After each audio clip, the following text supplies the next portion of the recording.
Como vocês pediram, hoje nós vamos falar sobre TARI, o transtorno alimentar restritivo evitativo. E antes de mais nada, seja bem-vinda, seja bem-vindo à nossa comunidade. Se você ainda não é inscrito, se inscreva no canal. Eu tenho feito vídeo 2 vezes por semana, vai ser ótimo ter vocês comigo nos estudos. Então, vamos lá, dito isso, né? Vamos ver o que é TARI. E segundo o DSM-5-TR, o transtorno alimentar restritivo evitativo, ele é caracterizado por uma perturbação alimentar que pode levar a consequências muito sérias. E essa perturbação alimentar, né, aparece como uma falta de interesse ou aparente falta de interesse pela alimentação, ou esquiva baseada em determinadas características dos alimentos, principalmente as características sensoriais, o cheiro do alimento, o sabor, a textura, o visual, e também pode vir com uma preocupação muito forte sobre as consequências de ingerir aquele alimento. Então, a pessoa pode ter aversão a determinados alimentos ou uma quantidade muito grande. E, novamente, como nós sempre costumamos dizer aqui, para que um diagnóstico de transtorno seja fechado, é importante que exista a intensidade e frequência dos sintomas ou das queixas suficientes para causar muitos prejuízos àquela pessoa, porque, afinal, estamos falando de um transtorno mental.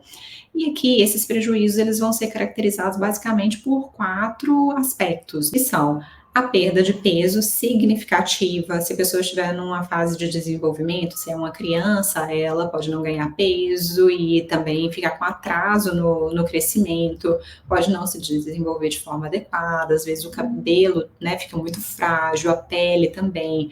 Nós vamos observar, além disso, né, o segundo prejuízo, deficiência nutricional significativa. O terceiro prejuízo pode ser a dependência de suplementos ou de uma alimentação integral, que é gravíssimo, né? Isso pode acontecer da pessoa ter que ficar hospitalizada. E o quarto prejuízo é a interferência marcante no funcionamento psicossocial. Daí vem a dificuldade, né? E às vezes a confusão com o transtorno do espectro autista. E sim, é muito frequente o TARI, o transtorno alimentar restritivo evitativo, em pessoas autistas.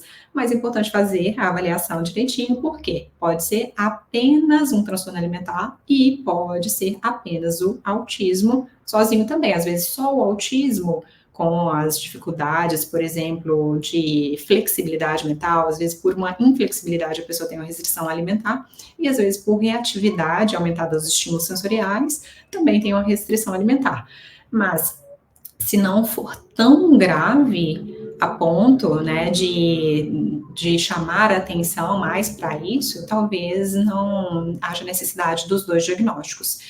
E aí, no critério B, nós vamos observar se a pessoa tem acesso aos alimentos. Por quê? Se os alimentos estiverem indisponíveis para essa pessoa, não é um transtorno alimentar restritivo evitativo. Simplesmente ela não tem acesso, ela não tem o que comer.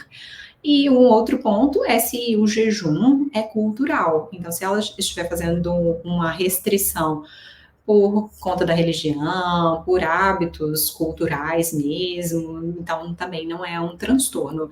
Já no critério C, nós vamos fazer o diagnóstico diferencial e observar se essa pessoa não está numa fase de anorexia ou de bulimia, porque nessas condições também pode haver a restrição alimentar.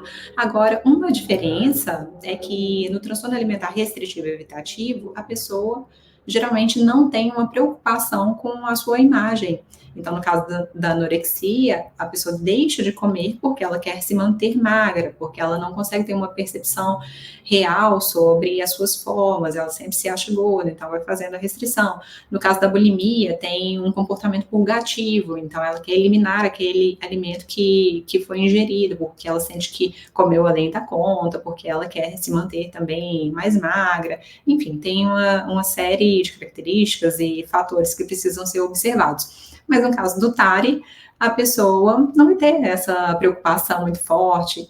Eventualmente, os garotos, né, os rapazes até falam: "Ah, eu queria ter músculo", mas isso não é suficiente para que eles deixem, né, o transtorno de lado, para que eles ingiram mais nutrientes. E é sempre importante, né, fazer esse raciocínio clínico.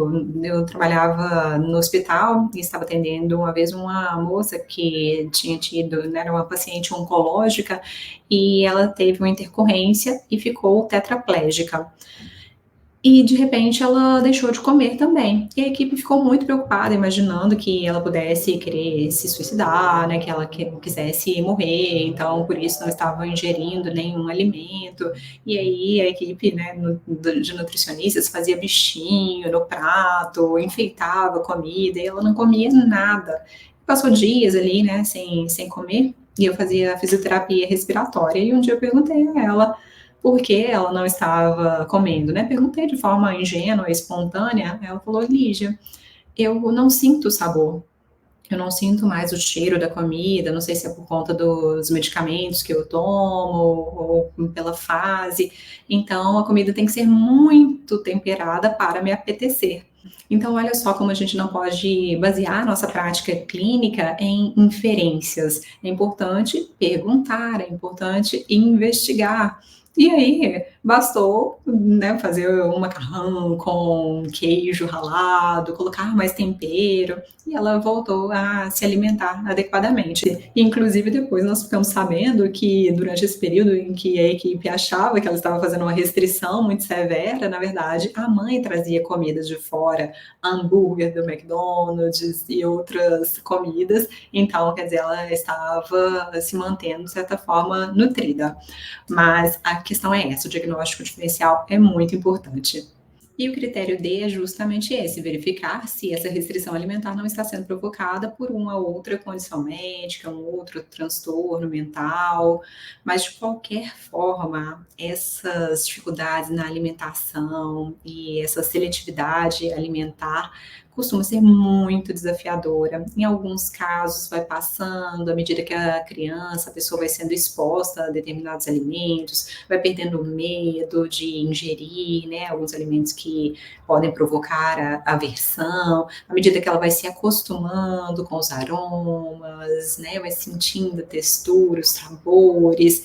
Isso exige treinamento. O Rubem Alves até fala sobre a importância, né, do treinamento, da educação dos sentidos. Isso é a maior verdade, mas em muitos casos é bastante desafiador, sobretudo quando realmente tem esse diagnóstico do transtorno alimentar restritivo e evitativo, que não é TEA. Por isso é importante conhecer as duas condições, né? Tanto o transtorno do espectro autista quanto o transtorno alimentar restritivo e evitativo, para que você saiba quais são as características, né, as semelhanças, as diferenças, faça o diagnóstico diferencial e ofereça o melhor suporte. É para isso que nós estamos aqui, para conversar, para elevar o nível de conscientização e para que a gente possa aprender juntos e cuidar das pessoas espectrais que tanto merecem a nossa atenção e o nosso apoio.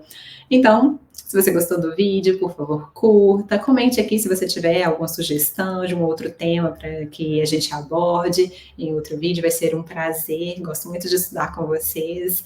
E um grande abraço, até breve, tchau, tchau.